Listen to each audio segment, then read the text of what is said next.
깊이가 다른 경제 콘텐츠 3프로TV 오늘 아침 라이브 정용진 이주호 기자입니다. 네, 오늘은 1월 21일 네. 7월이 되고 싶습니까? 겨울이 지긋지긋. 네, 1월 21일. 그래도 많이 따뜻해졌잖아요. 네, 오늘은 진짜 따뜻하더라고요. 네, 화요일이고요. 대신 이제 안개인가 미세먼지가 엄청 미세먼지더라고요. 그래요? 와. 중국이 공장을 돌리기 시작했나 봐요. 아 이게 또 애 양가 키우는 감정입니다. 양가 감정. 애 키우는 입장에서 또 걱정이 많이 되시는구나. 그러니까 중국이 그 공장을 잘 못 돌리고 디플레이션이 심할 때 맑아서 좋다 생각했는데 경기가 안 좋고 경기가 좀 이게 중국이 살아날라 치면 미세먼지가 안 좋고 걱정입니다. 네. 네, 뭐 하나 세상에 그냥 순수하게 좋은 일은 없나 봐요. 항상 양면성이 좀 있는 것 같습니다. 그러게요. 미국은 트럼프 대통령 뭐 예상은 했습니다만 메시지들이 아주 네. 강력하더만요. 예, 뭐 땅도 넓히고 뭐 미국 이제 손해 보지 않겠다. 이용당하지 언제 이용당했는데 도대체 와 이제 이용당하지 않겠다고 아주 강력하게 미국이 최우선이라는 그 이야기를 여러 네. 차례 했습니다. 우리도 통상에 있어서 상당히 좀 압력을 많이 받을 것 같아서 네. 걱정이 좀 많이 되는데 이것도 잘 헤쳐나가고 혹은 뭐 헤쳐나가지 못하더라도 그 사이에서 어떻게든 우리 또 살아갈 방법을 찾아봐야죠. 협상 내역을 찾아야죠. 네. 자, 그런 이야기들 포함한 여러 또 컨텐츠들 앞으로도 저희가 준비를 좀 많이 하겠고요.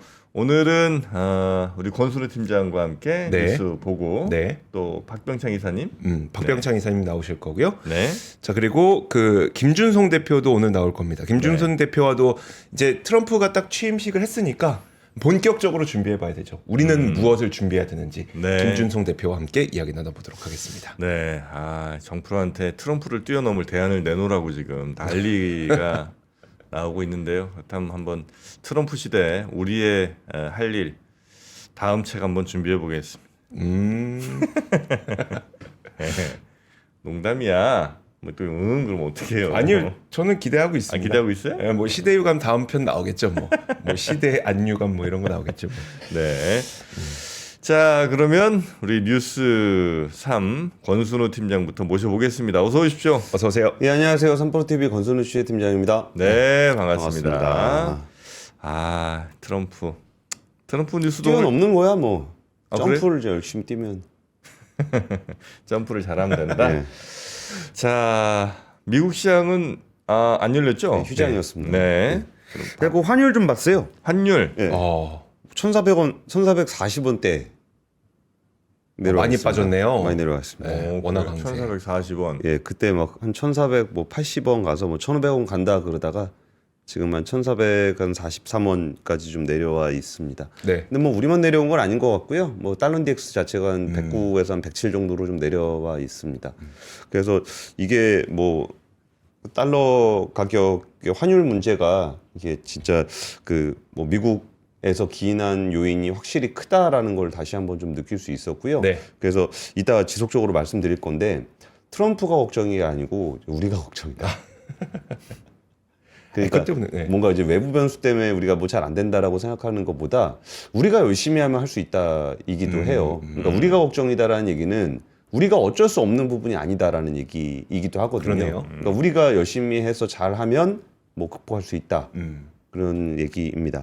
일단 트럼프 대통령 취임식 얘기부터 해야 되겠죠. 네.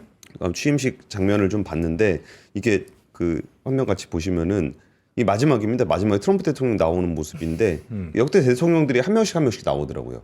부시 대통령이 여기서 짠 하고 나오고 그다음에 오바마 대통령이 짠 하고 나오고 네. 그리고 이제 유명 인사들 이렇게 쭉쭉 나온 다음에 마지막에 이렇게 트럼프 대통령이 착 나오면서 마무리되는 세레모니였고요. 벤스 같이 있는 장면들 그리고 이제 선서하는 장면 그리고 연설하는 장면 이런 게 있었습니다. 네. 그리고 어저께 제가 저 얘기 좀 드렸었잖아요. 좀 그 트럼프 취임식 초청받았다고 좀 우리 막 기업인들 이렇게 좀 오버하지 말라고 설레발치지 말라 그랬죠. 그러지 말라고 막 그랬었는데 왜 그런지는 말씀을 드렸었잖아요. 네. 그 초청권이라는 게 이게 대통령이 초청을 하는 게 아니라고 대통령이 초청하는 거는 그 동네 사람들 그 지인들 초청하는 거지 뭐 외국에 있는 그 연사들 외국에 있는 정상들 초대하고 막 이러는 거 아니라고. 네. 그렇잖아요. 자기 생일 파티 됐다고 막 주변 국가 정상들이 야 너 와서 나 축하 좀 해라. 뭐 이거 좀 이상하잖아요. 이상하죠. 네. 끝나고 나서 이제 공식적으로 손님으로 모시는 게 정상회담이지. 자기 뭐 생일잔치 같은 취임식에 불러다가 축하 좀 해봐라. 뭐 그건 좀 아니었는데 그래가지고 좀 어떤 장면일까 좀 궁금하더라고요. 네.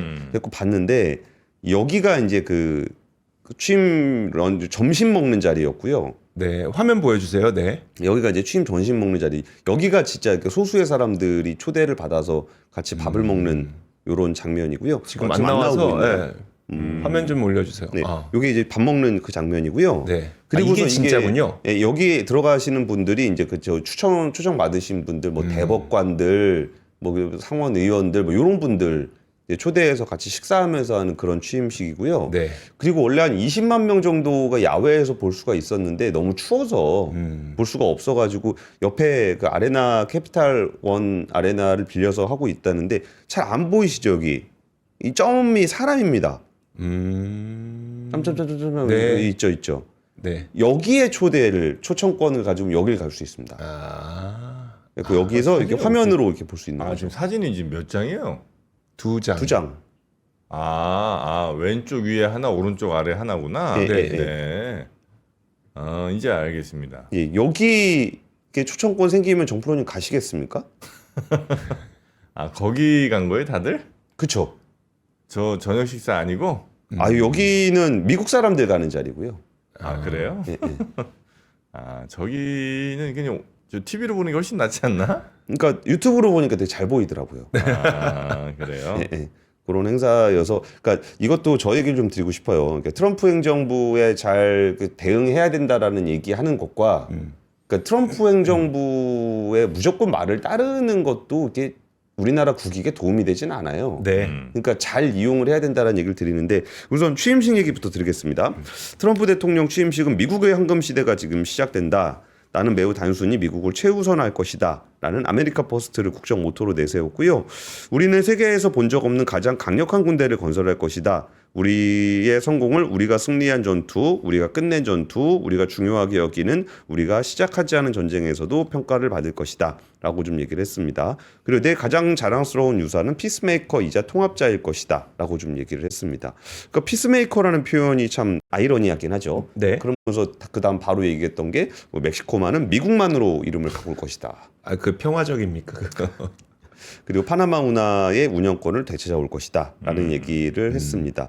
그러면서 이게 이제 결국은 이제 물류하고 관련이 된 건데요. 네. 그러니까 이주호 기자가 이제 악권에서 되게 상세하게 한번 짚어줬었는데 왜 그린란드, 왜 파나마일 것인가 라는 얘기했을 때 미국이 유럽으로 가는 노선 중에 가장 짧은 노선이 이제 북극 항로입니다. 근데 북극 항로는 보통 러시아 쪽에서 개발을 하지 그 서방 국가들은 북극 항로를 잘 이용하지 않아요. 거기에 뭐 환경적인 요인들도 좀 있고 네. 얼음도 좀 안 녹았고 그런데 이게 트럼프 일기 때도 그 얘기했었습니다. 뭐 예전에 뭐더라?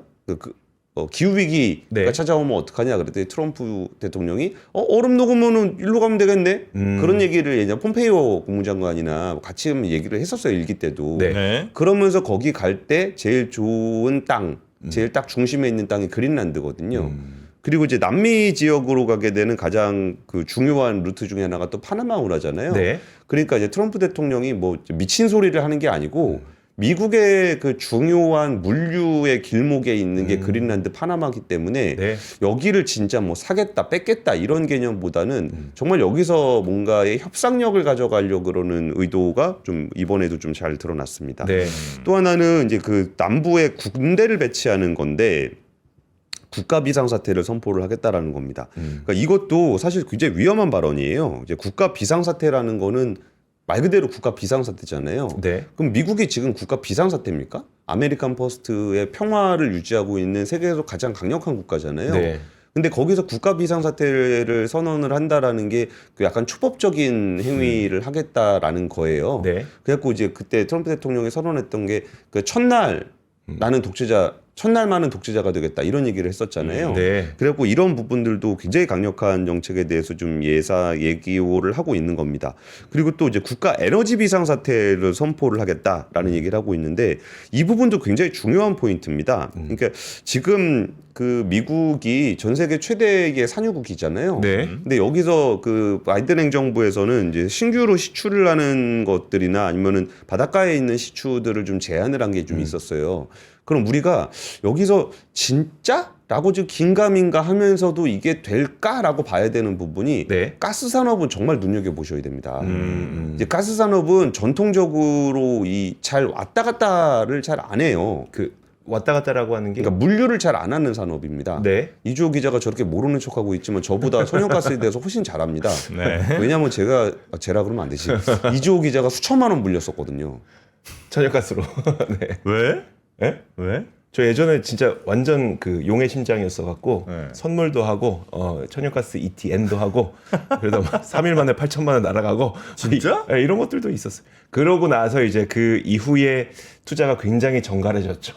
아, 그 결혼 전이에요? 결혼 후였습니다. 와, 애도 그래. 있는 상태에서. 와, 그래요. 아, 굉장히 나보다- 공격적이었어요. 아, 나보다 더 하네, 그래. 네. 그리고 천연가스에 대해서 좀 이주호 기자도 잘 알고 있는데 천연가스는 이제 운송이 되게 힘들어요. 그래서 이제 파이프라인으로 운송을 하거나 일부 뭐 한국, 일본 정도가 LNG를 좀 주요하게 많이 쓰는 국가였습니다. 근데 이제 미국이 본격적으로 LNG를 뽑아내기 시작하면은 이거 분명히 팔려고 할 거거든요. 네. 근데 우리나라 같이 에너지 자립도가 낮은 나라에서는 어쩌면 저 천연가스 사는 게 나쁘지 않을 수도 있어요. 네. 물론 그 녹색 전환에는 조금 발목이 잡히긴 하는데 그냥 우리가 이제 대세 추종을 한다 그러면은 트럼프 상대할 때 뭐 해야 되냐 그러면 오히려 저 가스 사다가 우리나라에서 쓸 수 있는 그 뭐랄까요? 우리나라 자체적인 에너지 네. 그리드, 그러니까 에너지망을 네. 어떻게 보충할 것인가 이런 것들 신경 쓰는 게 오히려 좀 트럼프에 대응하는 걸 겁니다. 네. 그럼 우리가 좀 더 에너지 비용을 좀 아낄 수도 있는 그런 기회가 될 것이기도 하고요. 그리고 지금 트럼프 대통령이 취임을 하게 되면 이제 뭐가 제일 이제 이슈가 될 거냐 그래가지고 이제 감세, 관세, 이민 얘기하고 있는데 이민 얘기는 좀 전에 드렸던 것처럼 뭐 국경 설치해서 한다는데 사실 이것도 그 좀 이번 주 금요일 날 네. 그 압권에서 좀 전문가 모셔갖고 상세하게 알아보려고 그러는데 뭐 예를 들어서 이민 정책이 트럼프 대통령이 아무리 스트롱맨이라 그러더라도 그냥 할 수는 없습니다. 그러니까 예를 들어서 거기에 뭐 그 미국에서 태어난 사람은 이제 속시주의에 의거해서 미국 사람으로 인정을 하고 있잖아요. 네. 그 인정 안 하겠다라는 거거든요. 그래요? 네, 예. 미국에서 나도 뭐 인정 안 할래 뭐 이런 것들 얘기를 좀 했었어요. 근데 그런 거는 법을 바꿔야 되는 네. 이슈입니다. 불법 이민자만 얘기하는 게 아니었었어요. 트럼프 대통령 굉장히 전방위적으로 좀 얘기를 좀 하고 있습니다. 음. 그래가지고 뭐 거기서 뭐 법을 바꿔야 되는 그런 이슈가 있을 때 물론 공화당이 지금 의회의 다수 의석이긴 하지만 네. 뭐 이게 한석 이렇게 차이가 나기 때문에 그거 바꾸는 거 그렇게 쉬운 문제는 아니에요.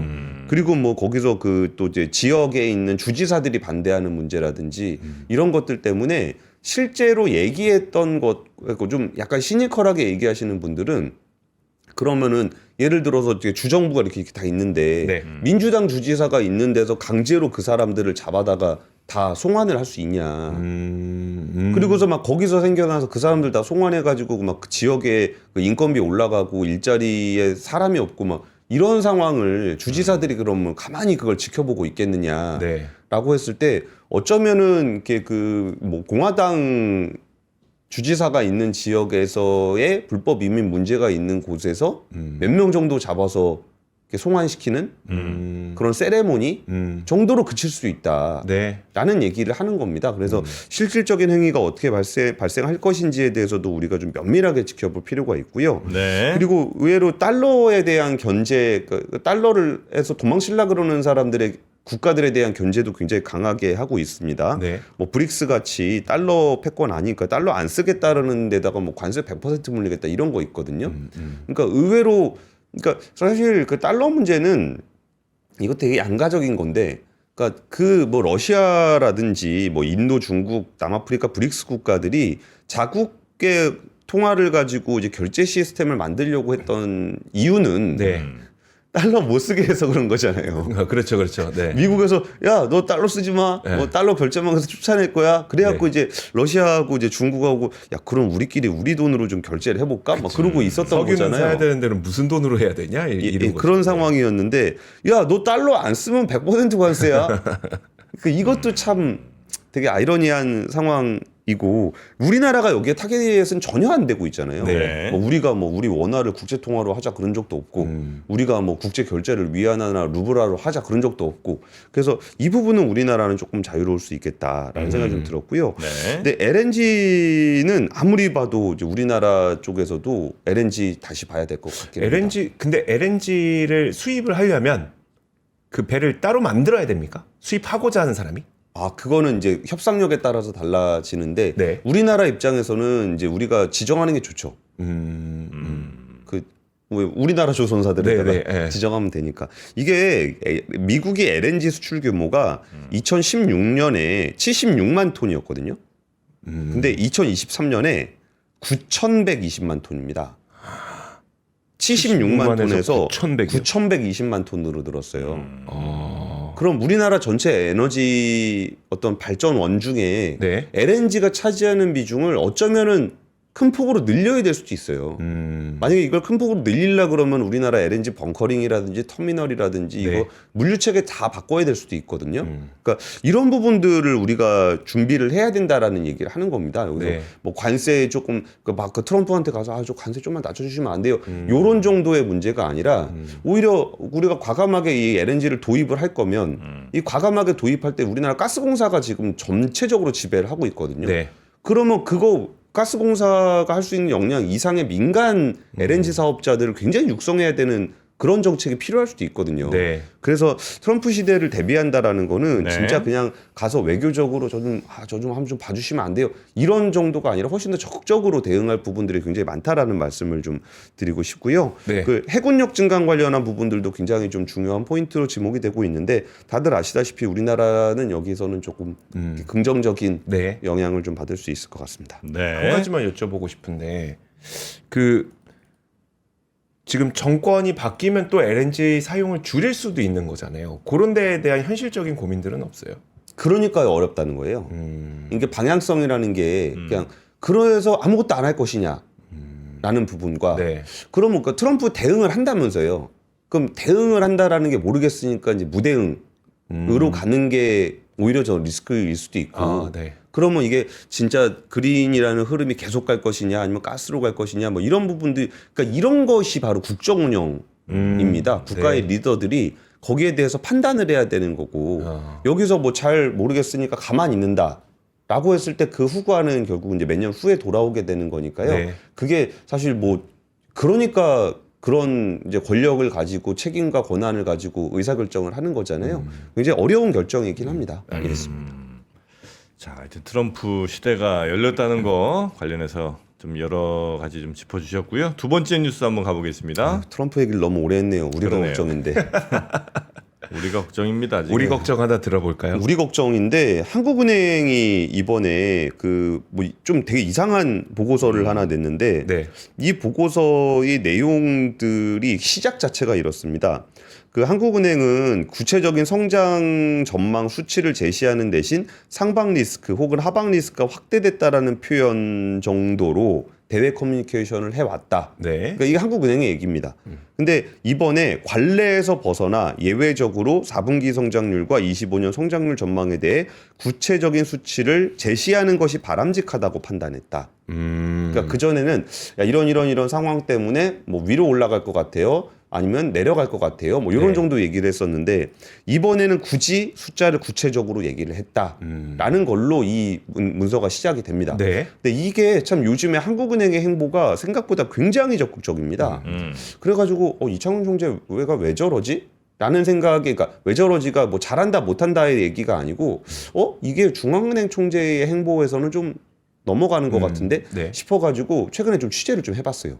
그 F4 모임에서 무슨 얘기하고 막 이런 거 좀 네. 알아봤는데 조금 얘기 들었습니다. 그러니까 좀 심지어 어느 정도 얘기까지 들었냐면 F4가 결국은 경제부총리, 한국은행 총재, 금융위원장, 네. 금융감독원장 이렇게 네. 되는 거잖아요. 그러면 여기 F4의 리더는 당연히 경제부총리예요. 그렇죠. 근데 4명 사이에서 나왔던 얘기가 이창용 총재가 F4의 원탑을 해야 되는 거 아니냐는 얘기까지 나왔대요. 그러니까 왜 그러냐면 네. 경제부총리가 지금 대통령 권한대행이잖아요. 예. 그러니까 이 파이낸스, 그러니까 경제를 챙기기에 여력이 너무 없다는 거예요. 집중을 못 네. 하니까. 예, 그래가지고 차라리 한국은행 총재가 그 경제 쪽을 총괄하는 게 맞지 않냐라는 얘기가 나와가지고, 야, 그래도 이거는, 근데 그래도 중앙은행 총재가 네. 국정의 그 경제 책임을 맡는 건 좀 이상하잖아요. 그래갖고 이상하다라는 얘기도 분명히 있었는데, 네. 그 안에서도 그럼 지금이 정상적인 상황이냐는 얘기까지 나왔다는 거예요. 아니 근데 정말 그냥 심플하게 생각하면 단순하게 생각하면 그 중에는 이창용 총재가 제일 나은 것 같은 느낌은 좀 들어요. 근데 왜냐면- 그걸 떠나서 사실 경제부총리는 네. 재정을 담당을 해야 되고 네. 중앙은행장은 통화를 담당을 해야 되는데 네. 통화를 담당하는 중앙은행장에게 재정까지 담당하라고 하는 거니까. 아니, 그러니까 그게 이제 정상적인 상황에서 아니, 뭐 그렇긴 네. 지금 이제 정상적인 상황이 아니니 비정상. 네. 그 전체적인 조율을 누가 할 거냐 여기서 이제 이창용이 대두된다는 거 아니에요? 그렇게 이게 나오는 건데 네. 거기서 이제 나오는 거 그러면 이제 중앙은행 총재의 이제 정치적 중립성에 대한 문제들이 네. 좀 나오다 보니까 이런 얘기를 하는 건데 거기서 그래갖고 이런 얘기도 들었어요. 이거 구체적인 표현이었는데 이창용 총재를 뭐 띄워주려는 게 아니고 그분의 평가입니다. 제가 네. 저한테 얘기해 주신 분의 평가 애국자다라는 얘기를 했어요. 애국자? 예, 예. 여기서 애국자가 왜 나오냐라고 그러게. 하면은 중앙은행 총재가 그 리스크를 져야 될 이유가 전혀 없다는 거예요. 그러니까 자기가 괜히 국정에 뭐 이거 들어와가지고 이제 그 정치적 리스크를 질 필요가 없고. 네. 근데 굳이 지금 상황이 너무 이러니까 좀 행보가 조금 더 나가는 경향들이 좀 있는 걸로 해석을 좀 해달라 이렇게 좀 얘기를 하더라고요. 그 얘기를 왜 드리냐면은 이렇게까지 표를 만들었어요. 그러니까 정치적 불확실성 지수를 정치 이벤트에 다 연결을 해서 이렇게 수치를 보여주고 네. 이 월별 심리 지수와 정치적 불확실성 지수를 설명 주면서 이 완전히 꺾여버리는 이제 소비자 심리 지수, 기업 심리 지수, 경제 심리 지수를 이렇게 보여주면서 결국은 우리나라의 그 경제 성장률을 그 지금의 어떤 불확실성이 0.2에서 0.3% 포인트를 까먹었다. 네. 그래가지고 우리나라 경제 성장률이 한 1.9 정도 예상하던 것도 0.6, 1.6에서 1.7% 포인트, 1.7포인트까지 떨어질 수 있다. 올해 성장률이요? 아. 예. 그러면서 거기에 뭐 이제 소비 심리가 워낙 지금 그러니까 3분기에 개선됐던 소비 심리가 4분기에 회복세가 있을 거라고 예상했는데 그게 지금 연말에 완전히 지금 내려와 있잖아요. 네. 그리고 건설 투자 같은 경우도 이제 12월 중에 분양 실적이 한 2만 1,000호가 됐었는데 원래 계획은 2만 5,000호였다는 거예요. 네. 근데 그러면서도 건설 투자도 좀 둔화가 됐었고 그러다 보니까 이제 당초 이제 4분기의 성장률 예상치가 0.5%였는데 이게 0.2%밖에 안 될 수도 있다. 근데 0.2%도 안 될 수도 있다. 네. 라는 얘기를 지금 한국은행에서 얘기를 한 겁니다. 그래서 2025년 성장률 전망 예상치는 1.9인데 이게 이번 1월에는 1.6에서 1.7로 하향 조정된 것으로 판단을 했다라는 얘기를 하고 있습니다. 그러니까 이게 다른 요소들 뭐 국가적으로 뭐 달러가 어쩌고 환율이 어쩌고 이런 문제가 아니라 진짜 우리가 정신 똑바로 차리고 하는 게 더 중요하다라는 얘기를 하고 네. 있는 거예요. 그러면서 이제 뭐 세 가지 불확실성 요인이 좀 있는데 하나는 정치적 불확실성, 두 번째는 이게 예산안 감액된 태로 그냥 통과가 됐잖아요. 네. 그러니까 그것도 하려고 한 건 아니었잖아요. 네. 이게 좀 정치 환경이 너무 안 좋으니까 예산안을 그냥 야당안으로 통과시키는 초유의 사태가 있었잖아요. 네, 그랬죠. 그럼 이걸 다시 원복을 시키려 그러면 이제 추경 예산 편성하고 해야 되는 부분들.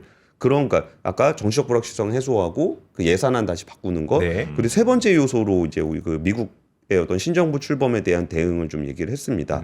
그래서 지금 경제 상황이 이거는 그러니까 정치적 혼란을 얘기 드리는 게 아니라 정치적 혼란으로 인해서 우리의 경제 심리가 위축된 부분이 굉장히 우리나라 경제 성장에 안 좋은 영향을 미치고 있다라는 거를 한국은행이 이번에 굉장히 적극적으로 좀 얘기를 하고 있습니다. 네. 자, 얼른 또 시간이 있으니까 세 번째 뉴스 가야 되겠네요. 예, 세 번째 네. 뉴스는 좀 짧게 전해드리겠습니다. 현대일렉트릭이 연간 매출액 3조 3천억, 영업이익 6,690억 원을 기록했다. 한번 같이 보시면은 이런 지표를 보는 거 정말 오랜만이죠. 뭡니까 저게? 이게 수주 잔고 올해 계획이 28% 성장이고 어디에요? 현대? 현대일렉트릭. 여기 영업이익이 112%가 올랐습니다. 1년 만에? 매출액이 22.9%. 이야. 진짜 끝내주지 않습니까? 그러니까 우리나라에도 성장주가 있습니다. 네. 그리고 여기는 심지어 별 얘기도 없어요. 이게 뭐 리스크에 대한 얘기도 없고. 네. 그리고 심지어 이제 2기 행정부가 되면은 원자력과 화석 연료 에너지원 투자가 늘어날 것으로 예상을 하죠. 네. 그러면은 그걸로 또 어차피 전기 만들어야 되죠. 근데 전력망은 계속적으로 깔아야 된다라는 얘기를 하고 있는 거고, 뭐 AI 데이터 센터 관련한 부분들은 아직 시작도 안 했습니다. AI 데이터 센터 많이 짓지도 않았어요. 네. 제대로 짓기 시작하면은 어마어마한 에너지원들이 전기가 필요하게 되고 전력기기 인프라 수요는 계속적으로 늘어날 것이다라고 좀 얘기를 하고 있습니다. 그래서 이제 여기다가 더해서 미국 공장에다가 이제 4천억 정도를 더 투입을 해서 국내하고 미국에다가 또 공장을 짓겠다. 그러면은 같이 보시죠. 거기서 24개월 정도가 지나면은 공장이 또 신축이 된다. 공장이 신축이 되면은 또 다시 매출과 영업이익은 늘어난다. 네. 라는 얘기를 좀 드리고요. 그러니까 이게 대세가 잘 가는 방향은 그냥 그대로 가요. 그래서 우리가 너무 많은 리스크를 고민하는 것도 그렇게까지 고민할 필요가 없을 수도 있어요. 네. 뭐 진짜 뭐 트럼프가 이거 때리면 어떡하지 저거 때리면 어떡하지 뭐 이런 부분들도 그러니까 미국에 계신 취재원들한테 얘기 들어보면 그런 얘기들 많이 합니다. 이게 미국 사람들도 트럼프 대통령이 굉장히 강력한 대통령은 맞지만 절반은 지지하지 않는다라는 얘기를 해요. 네. 그러니까 이게 큰 흐름이 가는 부분에서 대통령이 할 수 있는 부분들은 미세 조정 정도는 할 수 있지만 큰 흐름이 가는 부분들에 대해서는 우리가 좀 잘 봐야 되는데 오히려 우리나라가 걱정이라니까요. 네. 그러니까 우리나라도 이제 여기 데이터 센터, AI 데이터 센터들 많이 만들어야 되는데 거기에 대한 계획이 부족하고 AI 데이터 센터 많이 만들게 되면 전력망 같은 거 되게 큰 문제 되거든요. 그렇죠. 그러니까 이런 부분들을 우리가 준비를 해야 된다라는 거지. 거기서 뭐 야 우리 이렇게 망하면 어떡하지? 뭐 왜 안 보이고 빵꾸 나면 어떡하지? 이런 걱정보다 우리가 지금 뭘 해야 되는지에 대한 구체적인 액션 플랜들을 가져가는 게 굉장히 중요한 것 같아요. 네. 그리고 정말 디테일하게 봐야 되는 게 이번에 현대차 이번에 보조금 받기로 했던 거 5개 차종 중에 3개 차종이 보조금 지급 대상에서 빠졌습니다. 그 1월 초에 미국에서. 그 권순우 취재팀장이 그때 그 말 하지 않았었어요? 그러니까 5차종 됐습니다. 근데 20일짜리입니다. 이러지 않았었어요? 뭐 트럼프 대통령 되고 나면 물론 트럼프 대통령 되고 나면 어떻게 될지 모르긴 합니다. 네. 근데 그 전에 발표된 거 중에 아이오닉 5, 아이오닉 9, 제네시스 EV70 세종이 보조금 지급 대상에서 빠졌는데 네. 이유가 뭔가 봤더니 중국산 부품이 들어가 있어서 외국 우려 집단으로 걸렸다는 거예요. 네. 아니 힘들게 미국에다 공장 만들어 가지고 이제 보조금 받을 수 있게 됐다고 막 그러고 있는데 네. 아 이거 부품 몇 개 들어가 가지고 외국 우려 집단 이거 되는 거는 정말 조금 더 디테일하게 신경 썼으면 좋지 않았겠느냐라는 네. 생각이 드는 거고 현대차에서는 뭐 이 부분에 대해서 모르고 있는 건 아니에요. 그래서 이제 1분기 중에 이게 다 마무리가 된다. 다 바꿀 거다. 공급망 다 마무리돼서 2분기부터는 보조금 받을 수 있다라고 좀 얘기를 하고 있는데 조금만 더 속도를 내서 이게 받는 김에 한 번에 받았으면 좋았을 텐데라는 좀 아쉬움이 있습니다. 이래서 이게 그냥 너무 지나치게 우려할 필요도 없고 네. 그렇다고 해서 이 디테일은 또 잘 챙겨야 되고 그런 부분들이 좀 중요한 것 같습니다. 네. 예. 그러니까 어렵죠, 뭐. 네. 방향도 잘 잡아야 되고 디테일도 챙겨야 되고. 근데 그런 일들을 또 해낸 데가 있긴 있더라고. 아까 뭐 저 HD 현대일렉트릭 얘기도 좀 해주셨습니다만, 네.